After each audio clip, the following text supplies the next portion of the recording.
Today we were watching The Gold Diggers of 1935, which I have a digital copy of, but I love these Gold Diggers movies. I've talked about this on the channel before a little bit, and this is the Warner Archive release of The Gold Diggers of 1933, and I just love these Busby Berkeley musicals. The story is typically pretty simple, but I just love the musical numbers, and like The Gold Diggers of 1935 has an amazing scene in a hotel where people are kind of doing things in an orchestrated way. This particular release also has lots of extra features on it, some featurettes: Gold Diggers, FDR's New Deal, Broadway Bound, the 42nd Street Special, Rambling Around Radio Row #2, Seasoned Greetings. Anyway, these movies I regularly go back to, and it's mostly when I just want to relax and enjoy something, have something on the TV, kind of like having on Turner Classic Movies in a way. I've been, some of these have been harder to find, so I've got a digital copy, and also for convenience, so I can watch whenever I like. So that's what we've been watching this afternoon. These films were not in my main shelf space, but I do have Gold Diggers of 1935, which I was watching the digital copy of today. Gold Diggers of Paris, and Gold Diggers of 1937, and these I picked up at a book sale. These are I think harder to find, and there's no Blu-rays of them. I wish that Warner Archive would do more upgrades of these if they're able to do that. But I just love these films. To me, they're so well done, very entertaining. The musical numbers are just amazing, in my humble opinion. So I really love these a lot.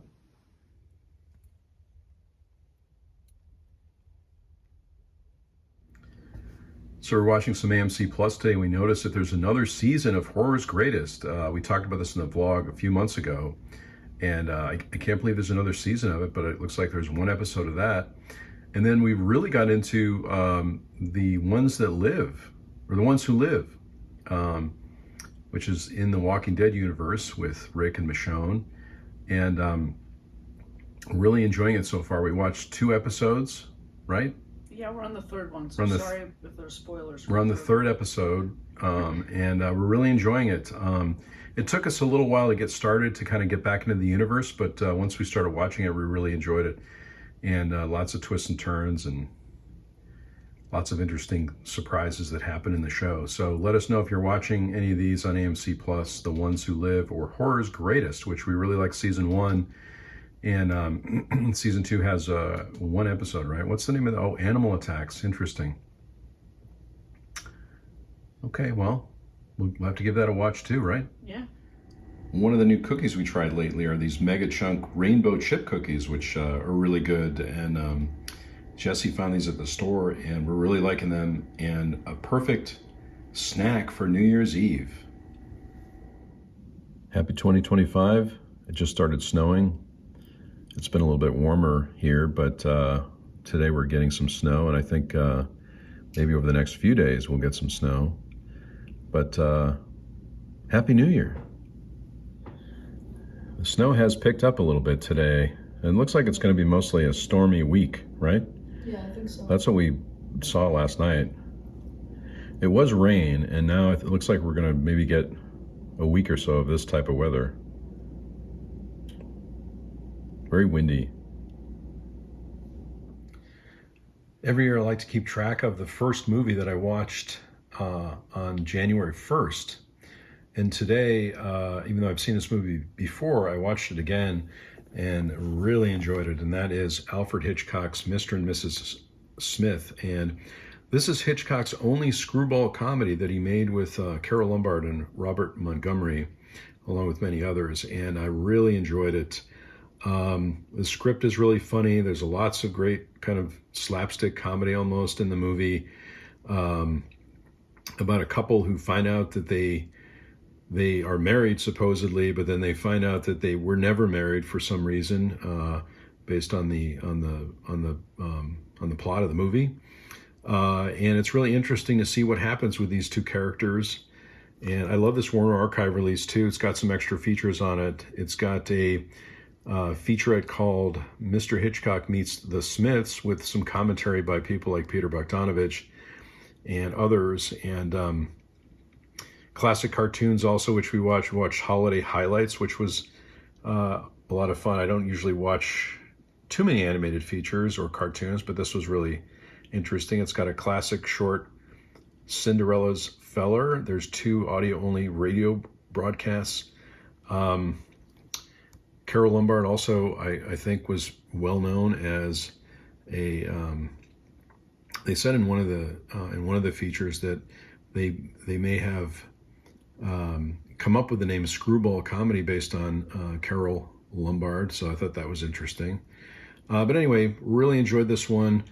And hard to believe Alfred Hitchcock made a screwball comedy, but this is the one. And you can see that he could have easily worked in all genres, even though he obviously settled on working on, thrillers and horror movies. So anyway, really enjoyed this one.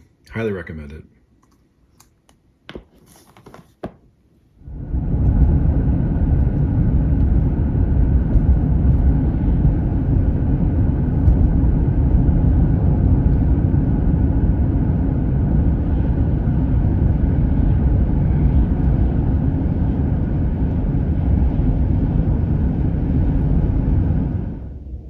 Can I just say how great this show is? Somebody Somewhere on Max, and we this is what, the 4th season we're watching. I thought it was the 3rd, but maybe it's Third the 4th. season, the 4th season. Anyway, I wish it had more seasons because it's so rewatchable. The writing is so good. The acting is so good.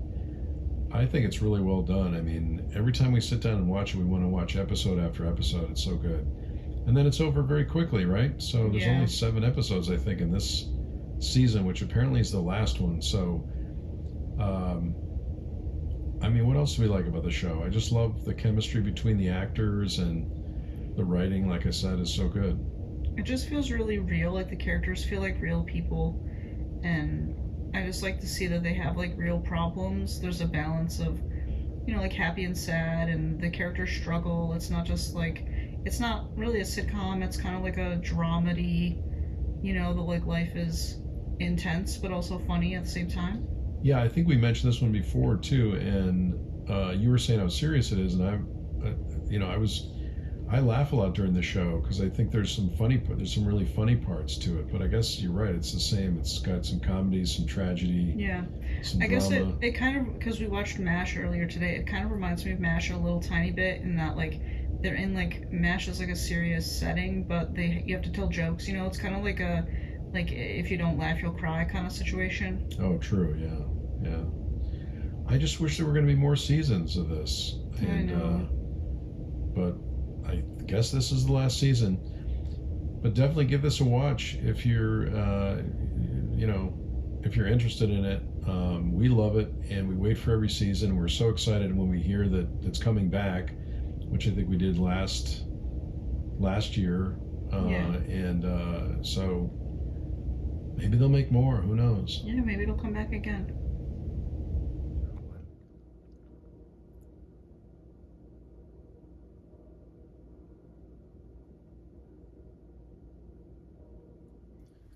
So Apple TV was offering a free weekend, which is today, the 3rd of January through the 5th. So we started watching Silo, which we like already. We really like the atmosphere so far, and I wonder how many episodes of this we can watch this weekend. How many do you think we can watch? At least 10. 10? That seems like a lot, but I mean, it is a good show. We'll see, but so far we're really enjoying it. At night now, I've started to watch Columbo again. It's my second time through the complete series, but I just noticed on Roku TV that Mrs. Columbo is available, and it looks like a couple seasons here, 1979, 1980. As we know from the Columbo series, you never see Mrs. Columbo. So this will be interesting to see. Of course, Kate Mulgrew stars in it. And Kate Mulgrew was in a lot of things, Orange is the New Black and Star Trek Voyager. So it'll be interesting to see this. It looked pretty good on Roku, right? Yeah. Yeah. So maybe as I'm watching Columbo, I might watch Mrs. Columbo as well, because I need more Columbo in my life. That's right.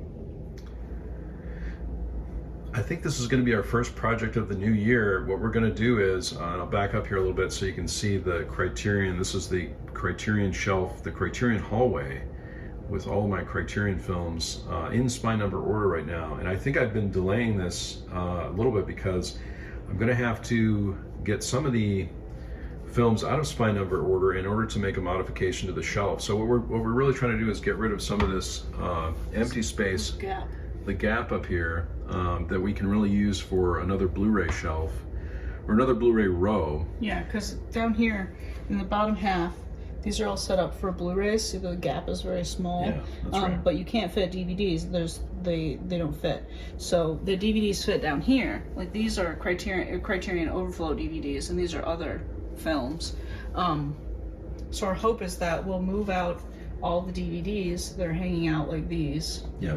And then we'll put in an extra row with these little shelves. Right. So that we can fit all Blu-rays on all of 7 of the 8 shelves. Yeah, and get rid of, I'm not getting as many Criterions these days, but I'm sure I'm going to get some this year.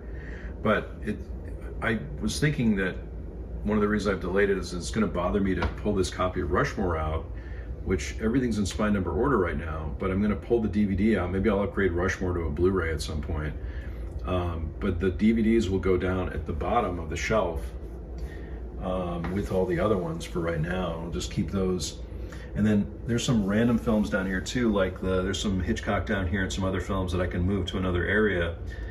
And then this will be a full Criterion shelf from top to bottom, which will be nice. Yeah. It's going to take a little bit of planning, but I think we can do it. Yeah, I think we can do it too. I'm not sure what the math is, but maybe we might be able to make the top Blu-ray or DVDs, I don't know, so that they're easier to reference, so you don't worry about doubles as much, but I'm not sure. I'll have to look at like the specifics of the math. I think the other thing that was, one of the reason we had to expand this shelf is because I've got a couple of Eclipse sets over here too, so I'm okay with those going down into their own area. And some of these are a little bit, like you can see even like the On the Waterfront is a little taller than the regular Blu-ray because it's in a digipack, so that's, so some of them have a little bit of a different heights. But they do, like this one fits here. Yeah. So, but they're pretty much Blu-ray height or Blu-ray 4K height, so we'll see what we can do, and hopefully we'll share some of this in the vlog. We might do a separate video just for that, but that's what we're planning to do, I think, in January at least.